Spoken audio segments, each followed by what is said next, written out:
Hello, everyone, and welcome. So, the reason why I picked that reading was, it's a few reasons. First of all, I've been to India many times, and so I understand the culture to a certain degree quite well. And I don't know if any of you have heard of the idea of the untouchables, but it's nothing less than disgraceful, in my opinion. What the untouchables are about is, in the Hindu system, they have a caste system, and the untouchables are considered right at the bottom of the caste. So it's like a caste is like a class system. And so they are considered not to be touched, not to associate with, and perhaps not of good breeding, and so on and so forth. And this has gone on for centuries and still exists today.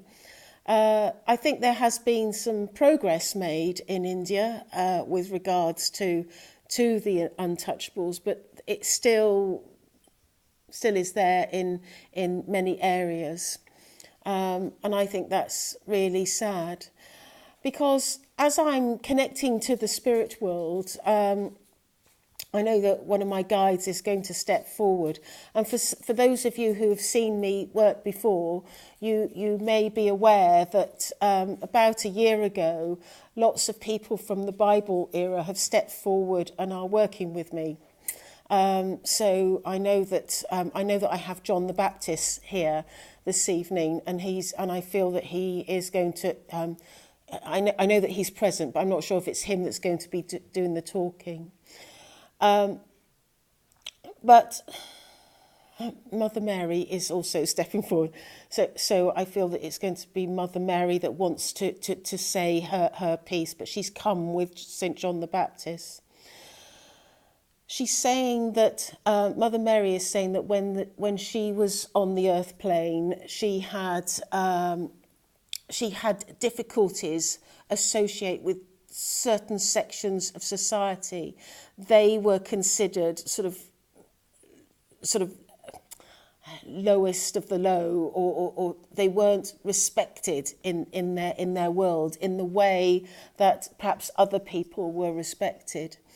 And she says that this is something that deeply saddened her, because she's talking about our soul and our spirit, and she says that each one of us has a soul and a spirit, and that this soul and spirit is important to us.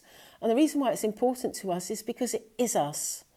That, our spirit is far more important than actually the life that we're born into, or the position that we're born into.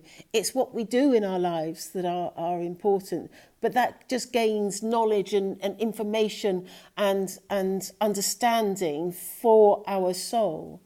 But every spirit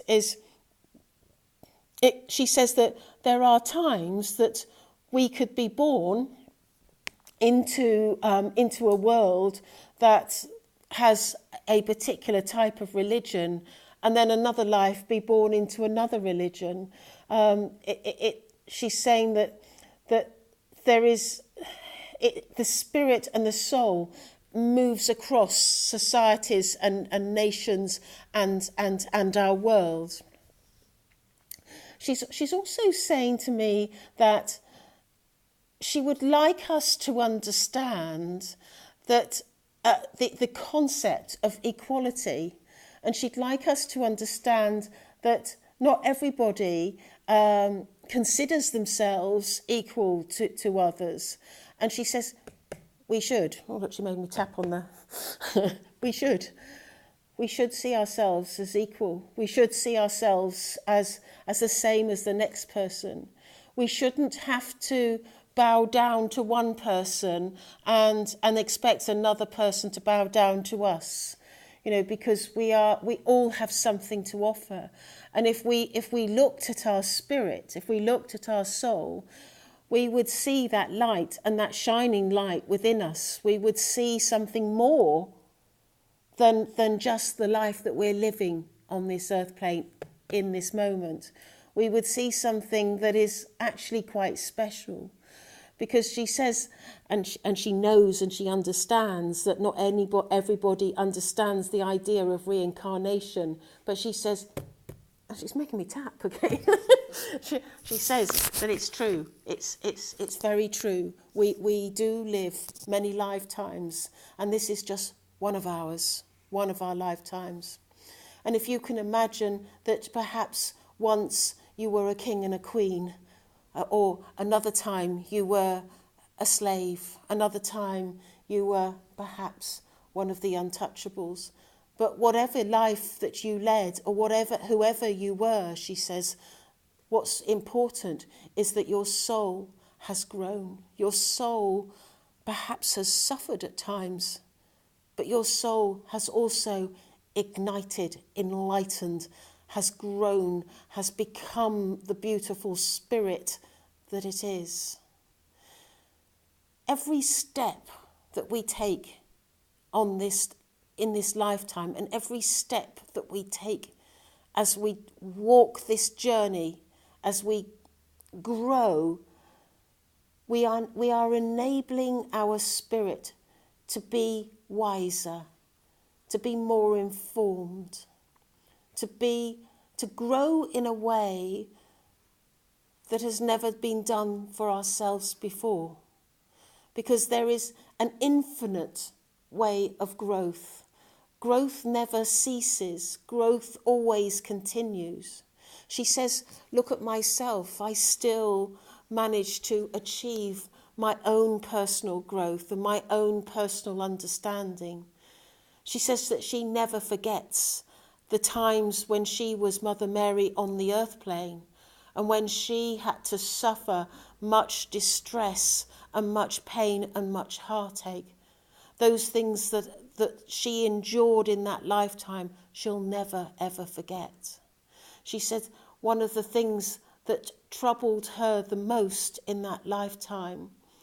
Now my mind's come in and thinking, what on earth is it? And if you're a medium, you'll know that once your mind's come in, you're... Sorry, Mother Mary.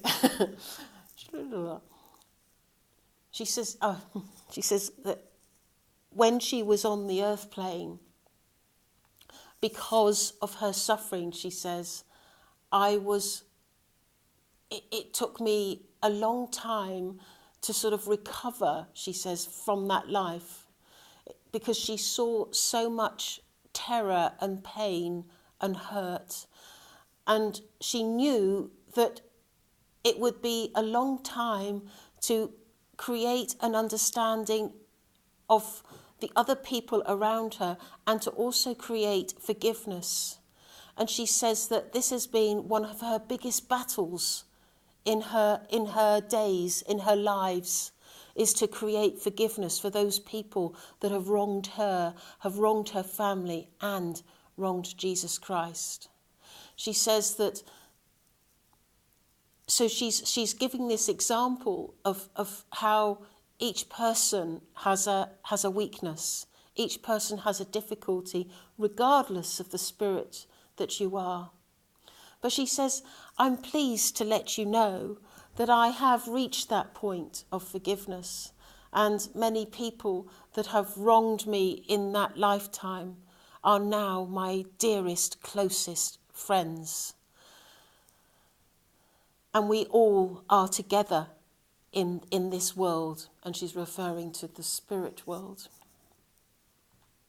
She says that one day she has considered the idea of coming back to the earth plane and living a life, but she feels that she's always felt that she can do more good from the spirit world. And she says that her role in the spirit world, she sees herself more as a humanitarian, as somebody that will go around the world and help and assist many people that are suffering, many people that are hungry, many people that are affected by the natural disasters of our world, but also those people that are under certain regimes. She always makes a special effort towards the children because she sees herself as the mother, the humanitarian mother, the mother to all. She says that, as you know, that there has been occasions where she has materialized to this world. And she says those times are not forgotten in your world, but will not be the last. There will be other times where she will materialize. And she's saying that I know what she's saying, and whenever they talk about me, I get embarrassed. She says that Gail will be indeed present at that time when she next materializes. And she is preparing herself to materialize to our world. She's showing me like tins of food, and she's showing me money, and she's showing me people that are moving from one country to another, that people who are destitute and do not have their homes around them. And she's showing me, and they're going hungry. And she says that if only people in your world would entirely have compassion for these people. Can you imagine, she says, can you imagine losing your home, losing all your possessions, losing everything that you own, to never have them back again, to have to live in a different country where perhaps you do not speak the same language, that you are an outcast, that you are indeed considered an untouchable. She says, can you imagine that if that happened to you? And she says, this is going on today. And we speak about this in the spirit world, and we say to ourselves, why do mankind never learn? Why do we always have to have that greed and that contempt and that unacceptance of life and the quality of life that is needed? She said, let it begin here. Let it begin here with the love. Firstly and foremost from our world that we will give to you, and you can help others. For she wants this humanitarian role to come about like a snowball, to come down the mountainside and gather with moss, like a movement that decides to encourage people to operate in a world that is good, that operates in spirituality and operates in love. She says that if one by one you make this choice to, from this day forward, operate in love and goodness, then I personally, she says, will stand by your side and give you the strength and the capability to do what is necessary in your world. She says, I thank you for listening to my words, and these are words of importance, and these are words that will be spoken many times over.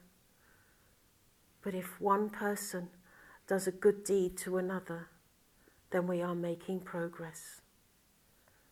She thanks you, and she just goes like this. Thank you.